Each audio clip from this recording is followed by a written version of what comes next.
सागर अलीपुर की आवाज जोरदार ताड़ी दे गूंज लो।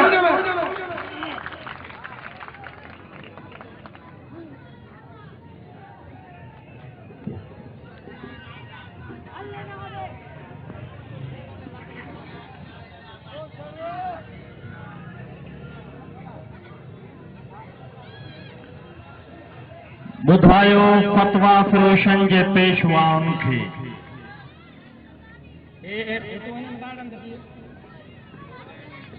फतवा फिरोशन जे पेशवाउन खे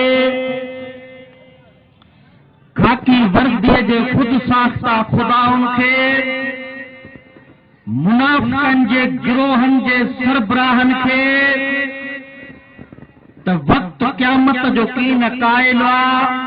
हदीसुनि जी असां सां हुजत न करियो,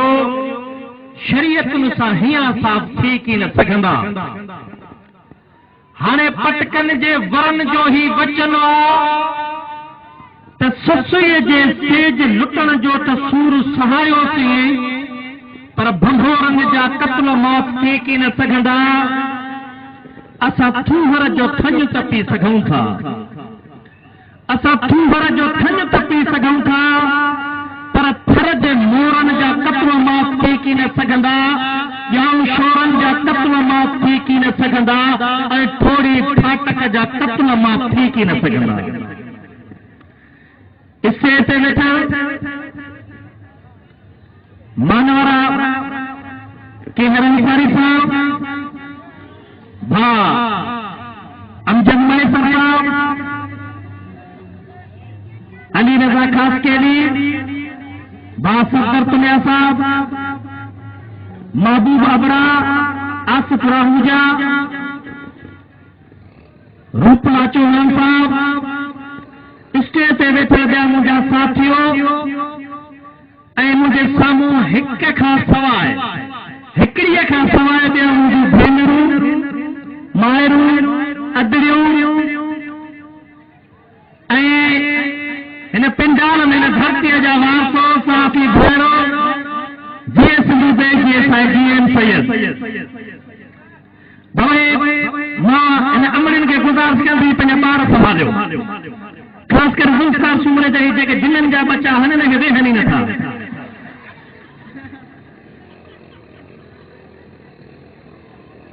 अॼु 17 अक्टूबर है ऐं इंतहाई संजीदा ॾींहुं आहे। अॼोके ॾींहं ते सिंध जा 5 कूंभर कुठा विया हुआ। यकीनन असां उन्हनि जा वारस आहियूं, असां उन्हनि जा मालिक आहियूं। उन करे उन्हनि जे शहादत जे हवाले सां जेको अॼोको मेड़ाको आहे, असां समूरनि खे संजीदा ई थियणो खपे। यादि रखे छॾियो त शहीद जेके हूंदा आहिनि उहे पंहिंजे दौर जा शाहिद हूंदा आहिनि, पंहिंजे दौर जा गवाह हूंदा आहिनि। हा, मां इएं चवां त हू न रुगो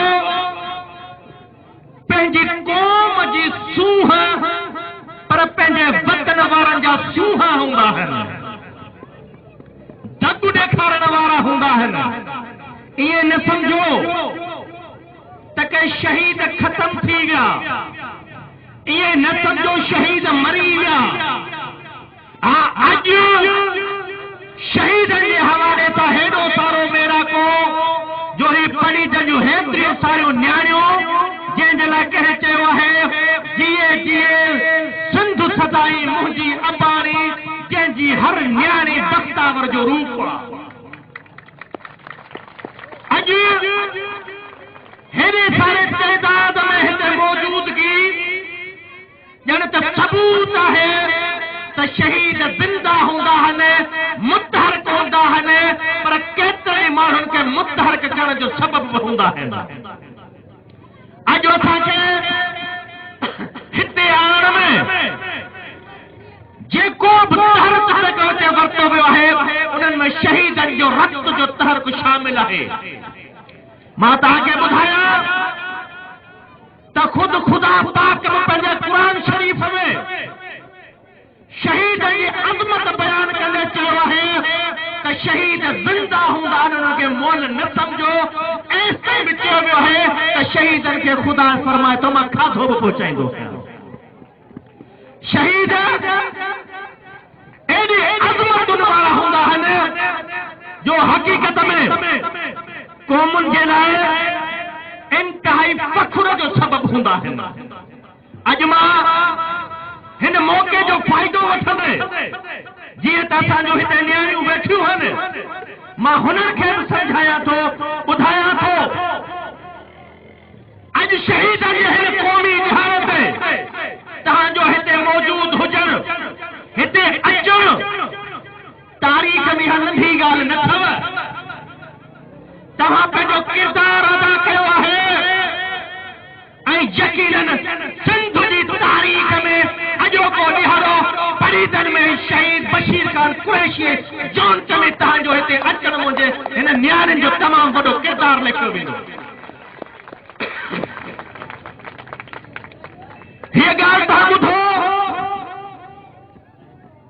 त सिंध जी औरत सिंध जी नियाणी जेकॾहिं बाशऊर थी पवे सिंध सां पंहिंजो नातो ऐं नींहं कंधे छॾे त यकीन ॼणो सिंध खे आज़ादीअ में घणो वक़्तु नथो लॻी सघे। हा जॾहिं सिंध आज़ाद हुई तव्हांखे ख़बर हुजणु खपे सिंध में आज़ादीअ जा जेके सबक़ ॾिनल आहिनि उहे सिंध जे नौजवाननि खे सिंधी जे अमृत ॾिना आहिनि। ऐं तव्हां ॿुधो हूंदो ही आपदा परनि जो गीत बि तव्हां ॿुधो हूंदो ऐं सिंधी माण्हू पंहिंजे बचड़नि खे पंहिंजे औलाद खे लोली तौर जो गीत ॿुधाईंदियूं आहिनि त शल घोट थिए अणमोट थिए। तव्हांखे ख़बर हुजे खपे औलाद जे घोट थियण जी ख़्वाहिश हर माउ खे हूंदी आहे पर अणमोट थियण जी ख़्वाहिश मां साबित थो थिए त सिंध जी माउ सिंध जी औरत न रुगो बहादुर हुई पर बाशऊर बि हुई। हुनखे ख़बर है उन मायुनि जा उन अमरनि जा ऊचा ॻाल्हि हूंदा आहिनि जंहिंजा औलाद जंहिंजा पुट पंहिंजे वतन ऐं आज़ादीअ सां नींहं लॻाईंदा आहिनि ऐं ताईं जो पंहिंजे वतन सां क़ुर्बान थी वेंदा आहिनि। ऐं यादि रखे छॾियो मां इहो बि तव्हांखे ॿुधायां अणमोट छा थींदो आहे ख़ासि करे सिंध जूं ही अमड़ियूं ही नियाणियूं सम्झनि अणमोट मां जीअं अर्ज़ु कयो त सिंध जूं औरतूं सम्झनि पियो घोट छा थींदो आहे अणमोट छा थींदो आहे। अणमोट जो मक़सदु इहो आहे कॾहिं वतन जी आज़ादी जे लाइ धरती ऐं क़ौम जी आजपाईअ जे लाइ जंग लॻे जंग जो मैदान थींदाजे त हे मुंहिंजा पुट जंग में वञा पर मोट जा न अणमोट थी जा अणमोट जी। हाणे तव्हां छा था सम्झो हिते केतिरियूं माइरूं वेठियूं आहिनि पंहिंजे सीने ते हथ रखे ॿुधायो का माउ पंहिंजे पुट लाइ सोचे सघे थी छा त हा तूं जंग में वञी मरी खपी वञी। सिंध जी औरत सिंध जी माउ एॾी बाशऊर होशियार गैरतमंद बहादुर वतन परस्त हुई जो पंहिंजे पुट खे लोली ॾींदी हुई त वतन जी आज़ादी जी जॾहिं जंग लहे त तूं उते वञ जा भले क़ुर्बान धरतीअ तां थी वञे न मुंहिंजे लाइ का परेशानी ॻाल्हि न थींदी। न रुगो एतिरो मुर्शिद लतीफ़ जो हिकिड़ो बैत तव्हांखे ॿुधायां थो ऐं स्पेशल हितां जी नियाणियुनि जे लाइ ऐं भिटाई फरमाए थो जंग में वतन जी आज़ादी जे जंग जो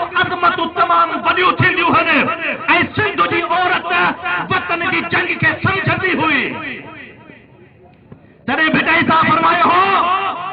बेटा हिकिड़ो किस्सो थो ॿुधाए हिकिड़े हमरा जी ताज़ी शादी थी हुई घोट हो ऐं जंग लॻी वई वतन जी आज़ादी जी जंग लॻी वई घोट सोचियो ताज़ी शादी थी आहे जंग में वेंदुसि मरी वेंदुसि जंग में हूंद न वञा कंहिं त वरी बि वञिणो अथव पर पंहिंजी कुंवार पंहिंजे घर वारे खे सलाह छो न पुछां ऐं हू आयो ऐं पंहिंजे घर वारे खे चए वतन जी आज़ादी क़ौम जी आज़ादी जी जंग लॻी आहे मैदान श्रृंगार जी वियो आहे ॿुधा मां वञा या न वञा मुंहिंजी दिलि थी चए त हूंद न वञा ताज़ी शादी थियल आहे हा तव्हां यादि रखो ताज़ी कुंवार उन घोट जी घर वारी हुनखे चवे थी वतन जी आज़ादी सिंध जी आज़ादी जी जंग लॻी आहे छा हू चए थो हा तॾहिं औरत चवे थी तूं ज़रूर जंग ते वञ घोट चवे थो मरी वेंदुसि हा कुंवार चवे थी हा वतन जी आज़ादी जे लाइ जेकॾहिं शहीद थी वञे मूंखे रोवण क़बूल आहे पर तुंहिंजो जंग मां घर वेहण बर्दाश्त न आहे उन करे जीएसएम कोमहा जो सीनियर वाइस चेयरमैन मोहतरम डॉक्टर नियाज़ कलानी पहुतो आहे इंतहाई मुहज़्ज़ब तरीक़े सां हर को पंहिंजी पंहिंजी जाइ ते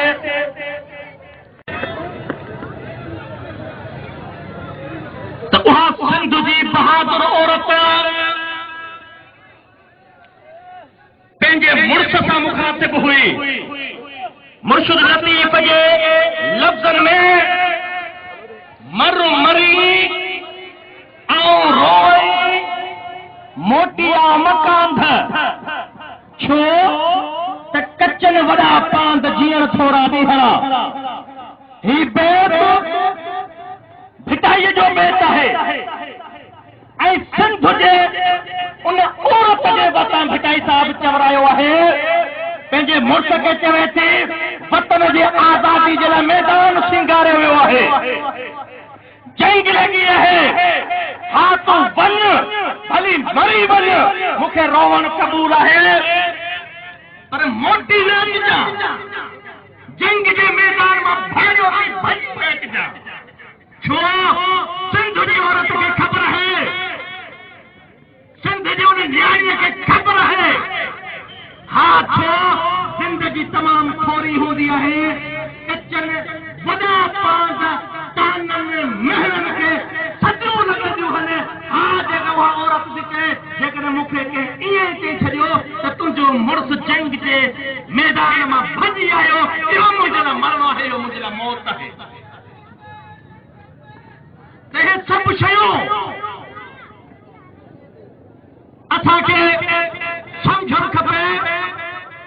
त सिंध जा जेके माण्हू आहिनि सिंध जूं जेके न्याणियूं आहिनि उहे मौत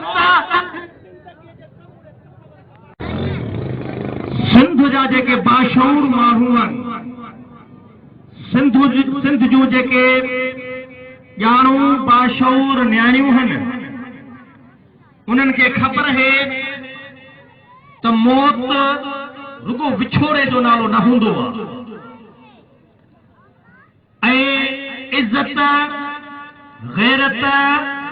बहादुरी ऐं शहादतूं तमामु वॾी अज़मत वारियूं हूंदियूं आहिनि यादि रखे छॾियो मां ईअं चवंदो आहियां हिते जेके बि माण्हू वेठल आहिनि इन्हनि समूरनि माण्हुनि मां को बि इहा दावा नथो करे सघे त हू 500 साल ज़िंदा रहंदो समूरनि खे मरणो आहे अॻे पोइ मौत जो ज़ाइक़ो समूरनि खे चखणो आहे पर हिकिड़ा अहिड़ा माण्हू हूंदा जेके खटुनि ते गोरियूं हणी मरी वेंदा कंहिंखे एक्सीडेंट ॾिही वेंदा कंहिंखे बीमारियूं मारे वॼंदो हा पाण खां पोइ उन्हनि जो पतो कटिजी वेंदो पर ज़िंदा ऐं ताहयात यादि माण्हुनि खे उहे हूंदा जेके के अज़ीम मक़सद जे लाइ वतन ॼाणींदा असां चओ था हिकु मोमिन ऐं इनकलाबी माण्हू हूअ आम तौर ॻाल्हियूं ऐं कचायूं हर को कंदो आहे